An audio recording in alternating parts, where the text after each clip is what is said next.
दोस्तों, जब किसी का प्यार का परवान चढ़ता है तो नहीं तो वो भाई बहन देखता है, नहीं वो मम्मी पापा देखता है, नहीं कौन किसके साथ रिश्ता निभाना है ये भी उसका ख्याल नहीं रखता है। हालांकि ये नियम के विरुद्ध है। मानव जाति में बुद्धिमत्ता है, सोचने की समझदारियां हैं, लेकिन कुछ लोग ऐसी दरिंदगी कर बैठते हैं कि जहां पे उस संबंध बनाने लायक नहीं रहता है उसके बावजूद भी नाजायज संबंध बना लेते हैं और इस जगत में अपने रिश्ते का तार तार करके रख देते हैं। दरअसल ऐसा ही कुछ घटना इस कहानी में भी होता है। नमस्कार, आदाब, सत श्री अकाल। मेरा नाम रामजी राज। मैं बात कर रहा हूं उत्तर प्रदेश का, और इसी उत्तर प्रदेश का जिला पड़ता है फरोजाबाद, और फरोजाबाद के अंतर्गत थाना है फरीहा थाना। अब इसी फरीहा थाना के अंतर्गत एक युवक है।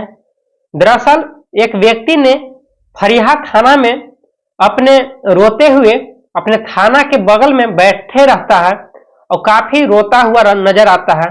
सुबह के टाइम था। सुबह ये बात जो कर रहा हूं ये 7 फरवरी 2024 का है।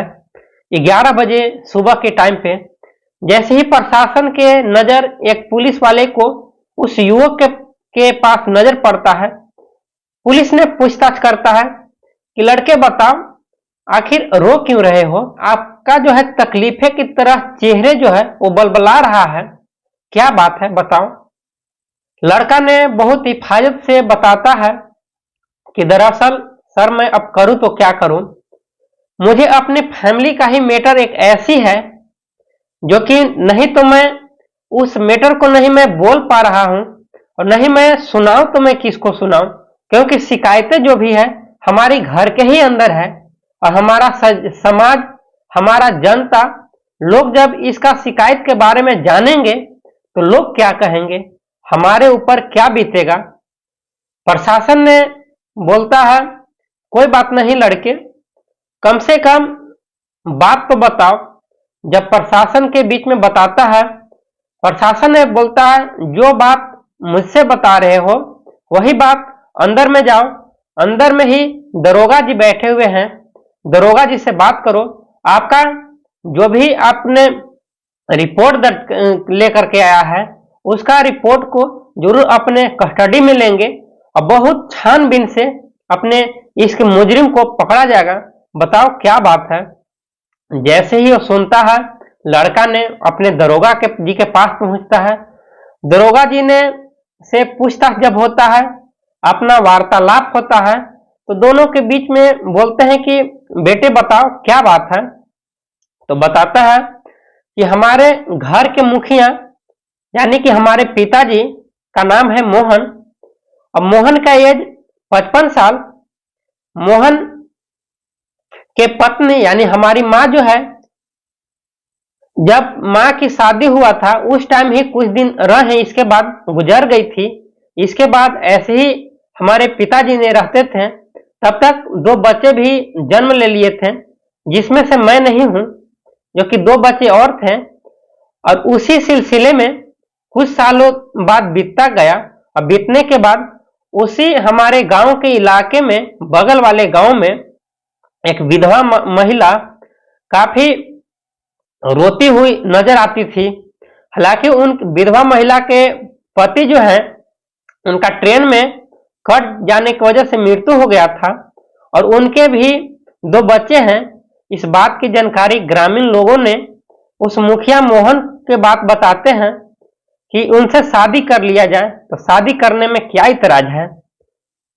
मोहन ने बोलता है यदि ग्रामीण इलाकों के तहत, ग्रामीण जनता के तहत यदि इजाजत है तो मैं क्यों न कर लूं, क्योंकि दूसरे हमारे वजह से जब दूसरे को ही खुशी मिल सकता है तो मैं शादी क्यों न करूं, क्योंकि दूसरे के खुशी में भी हमारी खुशी है, और जब मैं खुश रहूंगा तो समझ लो कि पूरा दुनिया खुशी है, हमारे समाज खुशी है। इस तरीके से सुनते हैं, जिस वजह से ग्रामीण लोगों ने उस विधवा महिला के साथ मोहन को शादी करा दिया जाता है। और जैसी शादी होने के बाद 2 बच्चे मोहन के साथ उस विधवा महिला को 2 बच्चे और जन्म लेते हैं। कुल मिलाकर के 4 बच्चे हो जाते हैं और 4 बच्चे हो जाने के बाद काफी अच्छी तरीके से रहने लगते हैं। दिन गुजरता है, एक बच्चे का तबीयत काफी हालत गंभीर हो जाता है, तब तक एक बच्चे का मृत्यु हो जाता है। तब 3 बच्चे बचते हैं, जिनमें से एक का नाम है विनोद। विनोद काफी पढ़ने में तेज, चालाक, बहुत चतुर था। वो किसी भी एग्जाम को पास करने में देरी नहीं लगता, हर एग्जाम को पास कर जाता। तब तक इनका इलाहाबाद में वैकेंसी आती है, उसमें एग्जाम देता है, वहां पे पास हो जाता है। अब इस विनोद का नौकरी लग जाता है। अब कहानी मेन शुरुआत यहां से ही होता है। जैसे ही नौकरी लगता है, नौकरी लगने के बाद इनकी पोस्टिंग इलाहाबाद में दे दी जाती है। तब से घर वाले ने काफी खुशहाली तरीके से और व्यतीत करते हैं जीवन। तब तक ही इनके घर में काफी रिश्ते आने लगते हैं। बताते हैं मोहन को, आपका बेटा सयान हो गया है, नौकरी कर रहा है, आपके बेटे को शादी करा दिया जाए। ग्रामीण लोगों ने तरह तरह की लड़कियों के लाते अलग अलग, लेकिन एक लड़की मोहन को पसंद आ जाता है। मोहन को जैसे ही उस लड़की को पसंद आता है, मोहन ने अपने बेटे को सूचना देता है।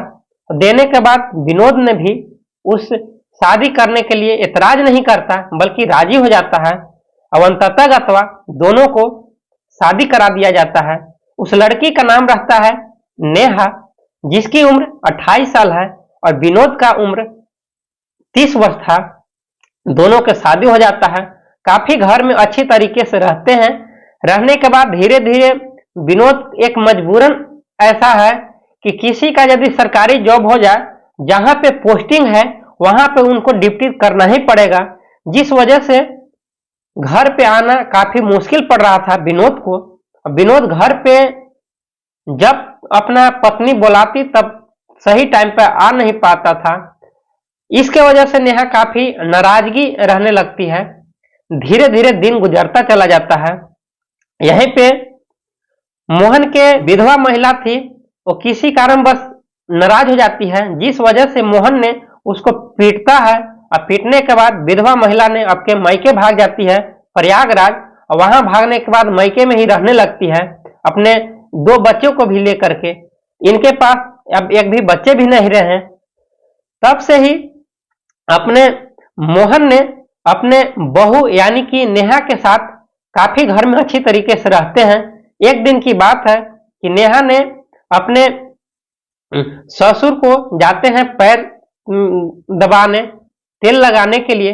जैसे ही तेल लगाते हैं, लगाते लगाते दोनों के बातचीत इतना बढ़ जाता है कि दोनों एक शारीरिक संबंध बनाने तक भी उतावलू हो जाते हैं। अब एक दरिंदगी हरकतें करते हैं, और दरिंदगी हरकतें करने के बाद दोनों के बीच में एक ऐसा प्रेम प्रसंग बढ़ जाता है कि दोनों ने एक जब मन चाहे तब अपना संबंध बनाते, जब मन चाहे तब कहीं भी घूमने निकल जाते, क्योंकि उस घर में और कोई था ही नहीं, 2 ही बचते थे। तब से ही अपने मोहन ने एक दिन बाहर में जाते हुए प्लान बनता है कि कोर्ट में चलते हैं, वहां पे हम लोगों ने शादी कर लेते हैं। तब से ही नेहा ने भी राजी हो जाती है। नेहा बोलती है कि जो खुशी हमें पति से नहीं मिल रहा था वो आपसे मिल रहा, इसलिए मैं आपके साथ रहूंगा, हमेशा टाइम बिताऊंगा। कोर्ट में जाते हैं। कोर्ट में जाते ही उसी ग्रामीण इलाकों के एक लड़के ने इस मोहन को देख लेता है। देखने के बाद बहुत सारे उस मोहन पे आश्चर्यचकित होता है, आखिर अपने बहू के साथ कोर्ट में गए क्यों हैं।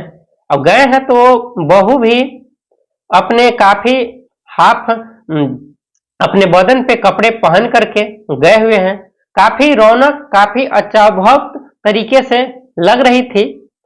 तब से ही इस बात की जानकारी उस लड़के ने घर आकर के इस विनोद को फोन पे सूचना करता है। तब से ही विनोद ने अपना इलाहाबाद से वहां पे घर आता है, और घर आने के बाद अपने पिताजी को ढूंढने का प्रयास करता है। पिताजी तो थे ही नहीं तो मिलेंगे कहां से। ग्रामीण इलाकों से पूछताछ करते हैं।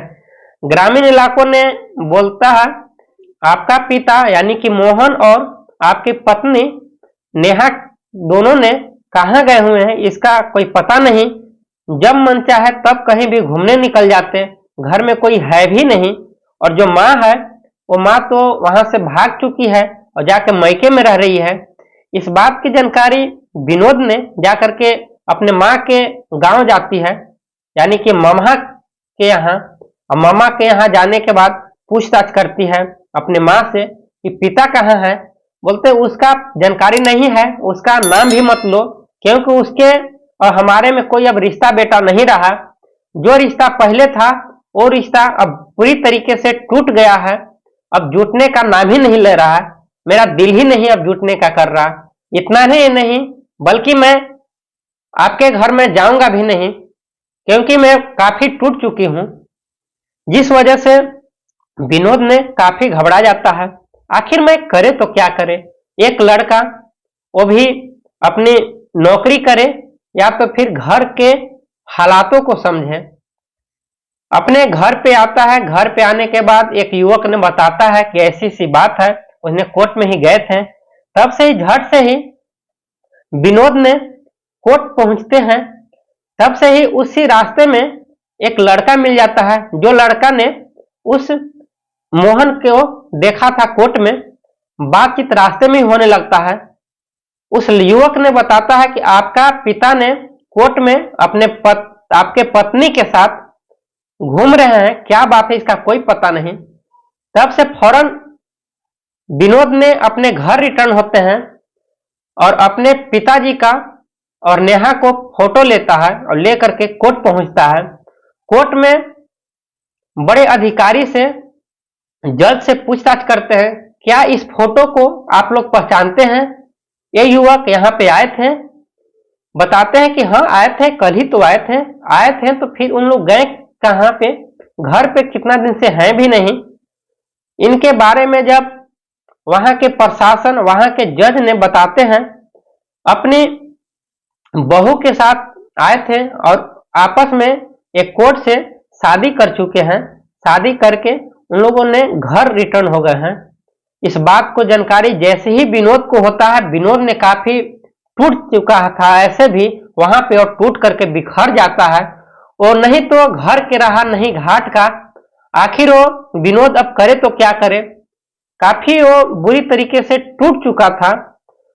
अंततः वो काफी रोते हुए दिल में को अपने बांधते हुए वो घर पहुंचता है। अपने पिता से गुहार लगाता है, पिता तूने क्या कर दिया, आखिर ऐसा हरकतें क्यों किया। बताता है पिता ने मेरा कोई कसूर नहीं, तुम मेरे बेटे नहीं हो, क्योंकि हमारा जो पत्नी थी वो तो कब का ही मर चुकी थी। हमारा बेटा भी नहीं है, वो तो सौतेली माँ के तरफ से ही अपना जन्म लिया है, तो मेरा क्या कसूर है। मैं तुमको बेटा नहीं मानता हूं, मैं किसी से भी शादी करूं, तुमको क्या लेना देना। इस बात की जानकारी जैसे ही विनोद को पहुंचता है, वहां पर एक ऐसा ठोकर लगता है को जिंदगी भर कभी भूल नहीं सकता है। इतना ही नहीं, इस बात की जानकारी यदि प्रशासन को ही और तमाम लोगों को होता है तो काफी अंदर ही अंदर टूट जाता है, दिल थामने के नाम नहीं लेता है। इस बात की जानकारी जब विनोद ने नेहा से पूछती है, नेहा ने बताती है कि जो सुख, जो श्रद्धा आपसे नहीं मिल रहा था वो इस मोहन से मिल रहा है, इसलिए मैं इनसे ही शादी कर लिया हूं। अब इस शादी का छुटकारा हो ही नहीं सकता। मैंने कोर्ट से इस्तीफा ले लिया, शादी का बॉन्ड पेपर भी हमारे पास है। तब से ही काफी टूटने के बाद विनोद ने अपने उसी इलाहाबाद के अपने थाना में पहुंचता है। तो थाना में पहुंचने के बाद बताते हैं कि आपका पोस्टिंग जो है यहाँ पे है, लेकिन आप इस थाने में ना दर्ज करा करके आप फरीहा थाना में जाइए। फिर फरीहा थाना में जब पहुंचता है, सारे बात ब्याह करता है। ब्याह करने के बाद अपने वहां के दरोगा जी अपने कस्टडी में इस बात को लेते हैं और धारा लगाते हैं, दोनों को कोर्ट में पेश किया जाता है। जब दरोगा जी नहीं दोनों को कोर्ट में पेश करते हैं, एक टाइम देते हैं, उस टाइम पे आते हैं, दोनों ने बताते हैं कि मैं कितना भी शातिर तरीके से हम लोग को कड़ी सजा क्यों न दिया जाए, लेकिन हम दोनों एकजुट ही रहेंगे। हम लोगों ने कोर्ट से शादी कर लिया है। जब किसी के दोनों के पक्ष में यदि मतभेद नहीं है, आपस में प्रेम हो, तो कोर्ट भी कुछ नहीं कर सकता। हालांकि इसके बाद विनोद के साथ जो हुआ काफी चोट पहुंचाने देने वाली घातक कहानी है। जब पिता को प्यार के में अंधे हो जाता है, जब हवस के ओस जब पड़ता है, तो अधिकतर अच्छे अच्छे लोगों को क्या रिश्ता, क्या इंसानियत को भी खो देता है। इसमें नाजायज संबंध बनाने के बाद काफी देश भी सुनने के बाद तबाह हो जाता है। जब बहू ने ससुर के साथ हर बात को मान लिया और ससुर ने अपने बहू को हर साथ दिया, तब ही ये रिश्ता बना और ये नाजायज संबंध बना। अभी फिलहाल इन लोगों का कुछ नहीं हो पाया, कोर्ट ने भी दोनों को रिहा कर दिया, जेल में कुछ दिन तक रखा, फिर रिहा कर दिया है। रिहा करने के बाद काफी कुशल मंगल से घर पे ही रह रहे हैं। यहीं पे विनोद को क्या होगा, विनोद ने भी अपना नौकरी कर रहा है। विनोद भी अब काफी टूट चुका था, अभी टूटा हुआ है। उसकी शादी सरकार के तरफ से गुहार लगा रहे हैं कि हमारी शादी एक ऐसे फैमिली में कर दिया जाए ताकि मेरा आगे चल करके ऐसी नौबत कभी ना आए, क्योंकि पहली नौबत जो नेहा के साथ हुआ, यही नौबत किसी और टाइम पर हो ना। सरकार ने भी अपना मंजूरी दी है कि हो सके तो अपना टाइम निकाल कर देखें, उसका कुछ फैसला भी सुनाई गई है। और ग्रामीण इलाकों ने इस विनोद को शादी कराने के लिए राजी किया है। जल्द में ही इनका शादी भी हो जाएगा। दोस्तों, इस कहानी सुनने के बाद आप लोग का क्या राय है कि विनोद के साथ जो हुआ, क्या आप लोग के बीच में, आसपास तमाम लोगों के बीच में यदि हो तो कैसा लगेगा? इनके साथ जो अपराध हुआ है, जो अत्याचार हुआ है, इन अत्याचार का सजा आखिर कौन भुगतेगा? कमेंट बॉक्स में जरूर बताएं कि इन दोनों के बीच में जो रिश्ते को तार तार कर दिया है, क्या आपका राय है? कमेंट बॉक्स में जरूर बताएं। इस वीडियो को लाइक और सब्सक्राइब करें। दोस्तों, इस कहानी को सुनाने का उद्देश्य आप लोग का दिल दुखाना, परेशान करना नहीं है, बल्कि सचेत करना है, जागरूक करना है कि ऐसे क्राइम, ऐसे अत्याचार, ऐसे दरिंदगी, ऐसे अनैतिक संबंध जो बनाए जाते हैं, दिन प्रतिदिन ऐसा बढ़ता जा रहा है, ऐसे कंट्रोल कैसे किया जाए? कंट्रोल करने का क्या तरीका है? क्या इसको हम अपना सकते हैं? आपका क्या राय है? कमेंट बॉक्स में जरूर बताएं। और सरकार से आप क्या उम्मीद रखते हैं?